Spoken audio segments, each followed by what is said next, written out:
Hello guys, good morning. कैसे हैं? आज स्टार्ट करते हैं मैराथन यूपीएलटी और यूपीएलटी ग्रेड और टीआरई 4 के लिए, बीपीएससी टीआरई 4 के लिए। ठीक है, सारा पीवाईक्यू कराएंगे।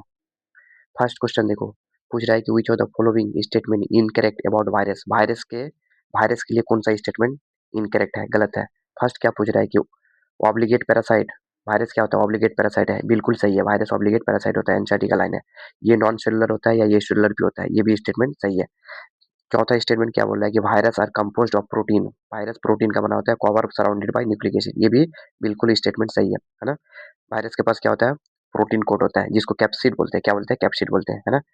आपका तीसरा पॉइंट क्या बोल रहा है? सी नंबर में बोल रहा है कि वायरस वायरस आर सेप्रोपेटिक, ये सेप्रोपेटिक नहीं होता है, ये गलत है। सेप्रोपेटिक आपका फंगस होता है, फंगी क्या होता है आपका? सेप्रोपेटिक होता है। ठीक है, तो कौन सा आंसर चला जाएगा आपका? सी चला जाएगा। नेक्स्ट क्वेश्चन देखिए।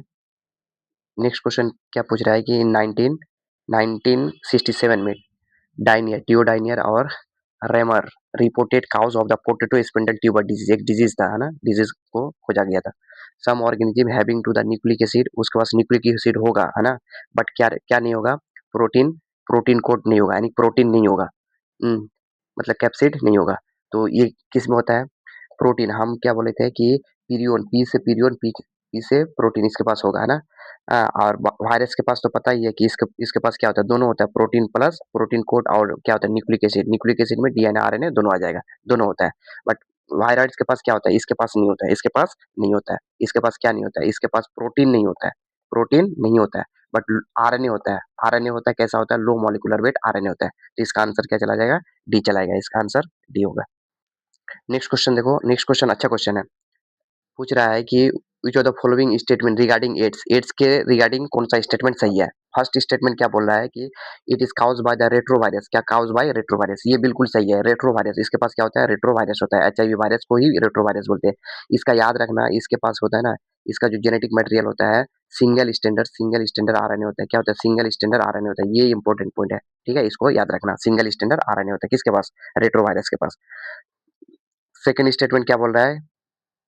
Replicate with in T4 lymphocyte, T4 lymphocyte के इसमें रेप्लिकेट करता है। ये भी स्टेटमेंट सही है। ये भी स्टेटमेंट क्या है आपका? सही है ना। ये भी स्टेटमेंट सही है। इलिसा टेस्ट होता है, इसमें क्या होता है? इलिसा टेस्ट होता है। ELISA test detected the presence of the virus particle, virus particle. Next point क्या बोल रहा है? It may remain dominant for 6 years of this statement. क्या पूछ रहा है? सही पूछा है ना, तो ये भी तो सही लग रहा है। दो तो, एक तो सही है, एक किसमें है, एक इसमें है, एक इसमें है ना। एक मिनट देखो, इसमें इसमें देखो, ये ELISA test detect presence of virus particle, ये वायरस पार्टिकल को डिटेक्ट नहीं करता, ये एंटीबॉडी को डिटेक्ट करता है। एंटीबॉडी, है ना, याद रखना, ये एंटीबॉडी को डिटेक्ट करता है। अच्छा, ये पॉइंट है ना। तो ये क्या हो जाएगा? 3 नंबर गलत हो जाएगा। तो ये भी स्टेटमेंट सही है। 6 year वाला भी सही है, इसका डॉर्म ये पीरियड होता है। तो एक दो, एक सही है, दो सही है और चार सही है, ठीक है। अच्छा क्वेश्चन था। इलिसा किसको डिटेक्ट करता है? एंटीबॉडी को डिटेक्ट। नेक्स्ट क्वेश्चन देखो। नेक्स्ट क्वेश्चन क्या है? विच of the following virus following virus DNA is genetic material. किसके पास जेनेटिक मटेरियल होता है? क्या बोल रहा है? विच of the following virus DNA is genetic material, है ना। डीएनए जेनेटिक मटेरियल होता है, डीएनए जेनेटिक मटेरियल। अच्छा क्वेश्चन है। DNA genetic material. टीएमबी में क्या होता है? टीएमबी में आरएनए जेनेटिक मटेरियल होता है, सिंगल स्टैंडर्ड आरएनए होता है, याद रखना, है ना। टी टू फेज में होता है DNA genetic material. DNA genetic material होता है, ठीक है, टी टू फेज में होता है। वो भी कौन सा स्टैंडर्ड होता है? इसमें इसके पास टी टू फेज में आपका सिंगल डबल स्टैंडर्ड डीएनए होता है ना, डबल स्टैंडर्ड डीएनए होता है ना। बैक्टीरियोफेज जिसको बोलते हैं, टी टू बैक्टीरियोफेज, है ना। नेक्स्ट क्वेश्चन आपका है कि फेज विच शो द लाइसिजेनिक, क्या बोला है? Lysogenic cycle. तो इस फेज को क्या बोलते हैं? टेम्परेट फेज बोलते हैं, याद रखना। कौन सा फेज बोलते हैं? टेम्परेट फेज बोलते हैं, टेम्परेट फेज बोलते हैं, ठीक है। नेक्स्ट क्वेश्चन है कि first crystallization of virus, first time crystallization कौन किया था? फर्स्ट टाइम क्रिस्टलाइजेशन आपका कौन किए थे? टास्ले किए थे, है ना, टास्ले किए थे, याद रखना, टास्ले। नेक्स्ट क्वेश्चन क्या है आपका? Which of the following the normally has only one type of nucleic acid? One type of nucleic acid either DNA होगा या फिर क्या होगा, आइदर डीएनए होगा या फिर क्या होगा, प्रोटीन मतलब आरएनए होगा, है ना।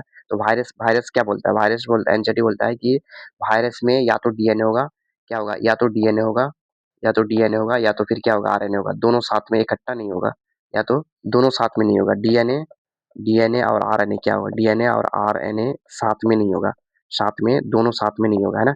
ये किसके लिए था, ये आपका वायरस के लिए था, वायरस के लिए था, ठीक। देखो सेम क्वेश्चन कितना बार पूछा है। Virus plant has first isolated from crystallization from the regarded to nucleoprotein, है ना। क्रिस्टलाइजेशन वर्ड आएगा ना तो आपको क्या जाना चाहिए, आंसर ट्रांसले जाना चाहिए, एकदम ट्रांसले मानना है। क्रिस्टलाइजेशन सेम क्वेश्चन यहाँ पे भी, क्रिस्टलाइजेशन तो ट्रांसले जाएगा, है ना।